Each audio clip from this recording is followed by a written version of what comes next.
guys, today's topic is going to be about cats and cat ear problems and some of the best remedies that I actually use on my cats that work really, really well.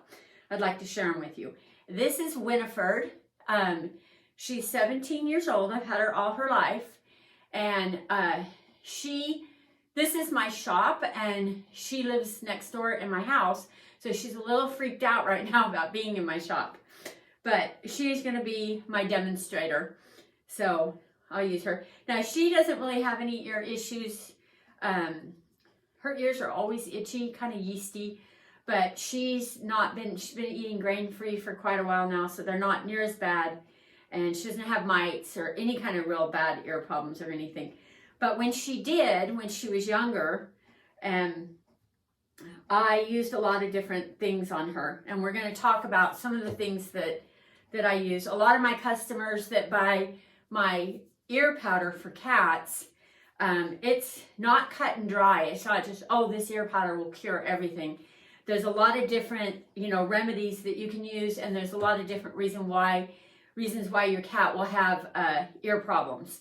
So we'll talk about the number one is usually yeast, especially really strong in dogs, yeast, but cats get yeasty ears and yeasty overgrowth, too. Well, with that said, changing diet is number one. You've got to get them off the corn and the soy and all that kind of stuff. But if they have mites or a bacterial infection or something like that in their ear, there are some remedies that you can do. You can actually just get rid of the mites. Now, changing their diet and getting them a lot healthier makes them not as appetizing to the mites. So, healthy animals they can fight off the mites a lot better and don't really need our help. So diet is always number one. And that's a little tricky with cats. Like, dogs, you can cook for your dogs. Cats need really high protein, so you have to always be monitoring their protein amount and everything. And they don't eat near as many vegetables and things like that. They still do, and a lot of fermented foods and all that good stuff. But, it's not quite as easy. But they are making it easier. They have all kinds of great grain-free cat foods and things and stuff that you can buy, freeze-dried stuff and everything. She just started getting minnows, freeze-dried minnows, and she loves those. But we'll start with the Diatomaceous earth works great for yeast. It will absorb a lot of the, the wax buildup and all the stuff in the ear and everything. And it will kind of kill some of the yeast overgrowth in the ear, but it's not going to do anything systemically, like to their, what's producing it. But it's great for topical, and it's definitely great for killing mites because it will kill mites and dry up all that red waxy stuff they get in there and everything. And that works really, really well. And then I use it if they just kind of have like an acute, it's not real bad. There's no infection or anything like that. There's no, like if they have liquid when you rub their ear like this and you hear a liquid sound, this will dry that out and they'll wick it out and, shake it off their head. Now, if they have an infection and that, like they smell, they have bloody sores, or they have like blood and pus coming out of their ear, I always go to Colloidal Silver. You can buy that online. And with the ear powder you can buy online. You can buy mine, but you can also just buy Diatomaceous earth. It has to be food grade. We always use food grade for all kinds of stuff that, goes on your animal. But the Colloidal Silver will fight infection. And sometimes I use it together. I'll do this in the morning and then this in the evening, or vice versa. And, if I know I have a cat that has like a little bit of an infection going on or something like that. But I have spray, and cats don't usually like the sound of the spray. She doesn't mind it too much. Drops. There's just all different ways you can get that into their ear.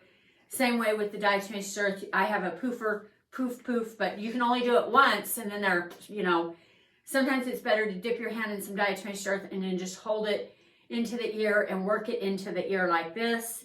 You don't want to work it deep down inside, but you just kind of on the outer area. Let them shake all the rest of it out and just leave them be. And I recommend doing this once a day for about 10 days until you start seeing results. Another great thing that's super healing, it's antibacterial, antifungal, antimicrobial. It's the best stuff ever. It's just pure, organic, raw, unrefined coconut oil. This is extremely soothing to their ears, and it will kill mites because it suffocates them. I don't know if Colloidal Silver kills mites. I just know it's really good as like an antibiotic. So you can do, you wouldn't want to mix these two together because this dries it out and this is putting moisture into the ear. So sometimes if I have an ear that's super sloshy and wet and everything, I don't use you can use Colloidal Silver to wash it out, let it air dry, and then do the Diatomaceous to really start drying the ear out. The coconut oil is more for a dry ear that's super, sore and crinkly and crusty and everything. But you wouldn't really want to use it in a wet ear. If you did, I have done that, and you could do it for a period of time, and over time, it will start curing the problem, and then that ear will dry up. But they get more relief if you use it, like if they have a wet ear, do the Diatomaceous. Another thing that works really, really good, these are easy to get. You get this at Walmart. You can buy, Diatomaceous just about everywhere. And you can buy Colloidal Silver at any health food store and online. I sell all that, in my store, but you can get it anywhere. Is Calendula. This is a Calendula Tincture, but this I have soaking. I know you want to go. She says, I don't understand where I am. This I have soaking in, what is this in? This is in MCT oil, and which is a coconut oil, but it's fractionated. So it's not, it's at liquid form. It's not hard like this, But this is super healing, and it's completely safe this way. I wouldn't use a tincture with alcohol. So if you buy Calendula Tincture online, make sure it's not glycerin. Make sure it's not in alcohol, that it's in coconut oil, which is kind of hard to find. That's why I make my own. I just buy calendula petals and then put it in there, or grow them. I wasn't able to grow them this year. My grasshoppers ate them all. But just put them in MCT oil, which you can get at Walmart too, or any grocery store or anything. And another thing which I don't use because it stings is apple cider vinegar. That seems to be, you can dilute it and cotton swab it in there, and that's supposed to be really, really good. But I've used it on open sores and stuff with me, and it stings. So if you have a cat that doesn't have any scratches or anything on their ear, but you wouldn't know until you started doing it, it might really sting them. So just kind of tread caution on that one. Now, I'm going to show you how, let me see if I can get her to stand still. She's really wanting to get out of here. This just is like a, and I don't know if you can see it, but it works really good. But see, she doesn't even know it happened. It just poofs a little air into their ear. And it's all they need. They don't need a whole lot. And I just love it. You just poof it. And sometimes I do, if they have like a really bad bout going on, I'll do it like twice a day. I mean, you can't really overdo it. But if you can't poof it into their ear and you want to actually use it, or you want to use your flea powder. Yeah, I just have it in my hand. You can just like do that. And I don't work it down too deep, but she's going to do that. And it's just going to be a little cloud of dust for a minute. And it just settles right down. Everybody's like, don't breathe it. It's going to kill you. And you don't want to sit and breathe it 24 hours a day, 7 days a week.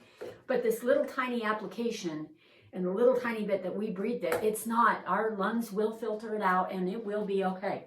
Been doing it for years. But that's how simple that is. Now on the other side, I'm going to show, if she'll let me, show the coconut oil. Now you could do this with cotton balls and things like that, but I notice cats really like it if you use your fingers. And I don't usually stick my fingers into my coconut oil, but I just did. It's the pet one anyway. But just a little bit on your finger. Kind of start on the outer side and rub. If you can get it into their ear, now she's going to really like that. She's like, oh, that feels so good. but just work it into their ear. Get on the outer side, that really kills the mites. I go in as deep as you would on your own, you know, like if you had a Q-tip and you were doing it yourself. So you just don't want to go too overly deep. And coconut oil is excellent for cats to lick and eat for hairballs. So if you can put a little bit on a plate and have them lick it, that's excellent too. But it's pretty much that simple. You can get rid of all kinds of ear problems, pretty much all ear problems you can get rid of with these natural home remedies that really, really work. I mean, if it's something very serious, you might want to go and visit your vet, you know, and have them really give a good look and everything. I don't know what serious things they can get in their ears, but I know they could. And these mites, yeast, things like that are extremely minor and very easy to get rid of with home stuff. But, and they're so much more comfortable if you do that, you know. But that's how I do that. And I pretty much do all this for dogs as well. I do have the bigger one for the dogs. And I do put tea tree oil in for dogs. I do not put tea tree oil in for the cats. This just has the diatomaceous. You just have to use diatomaceous earth. But I do put a little bit of neem powder in here, but you don't have to have that. Neem is just, you know, it kind of really repels the mites and fleas and all kinds of stuff like that. And it's super safe, the powder for cats. You don't want to use essential oils. You can use essential oils and stuff like that on the dogs, but you don't want to do that for the cats. You just want to use coconut oil, diatomaceous earth. The diatomaceous earth is my favorite. It has always gotten rid of all my ear problems. And if I ever have anybody bring me an animal with a really bloody, pussy ear that you know has got infection going on, the drops, get that cleared up, you know, and then start on the diatomaceous earth. Calendula, though, is super healing. You could do that if you don't have access. I mean, there's, you know, you can just use different things of whatever you can get. But it is that simple. And Winnie is she's very healthy for her age, but she is, you know, she's aging. She's 17, but she's never been outside. She doesn't want to go outside. She loves to stay inside. I try to get her to go out every now and then, but she hates it. And she actually doesn't really leave my bedroom for some reason. She comes downstairs, but she really likes just staying in the house. So I hope you guys got some ideas on how to deal with your cat's ear problems. You know, if you have any questions, you can put them down in the comments, or you can email me or anything. I'll put some links to, you know, what I sell, and then also I'll put some links to some of this stuff. I mean, you can buy coconut oil on Amazon.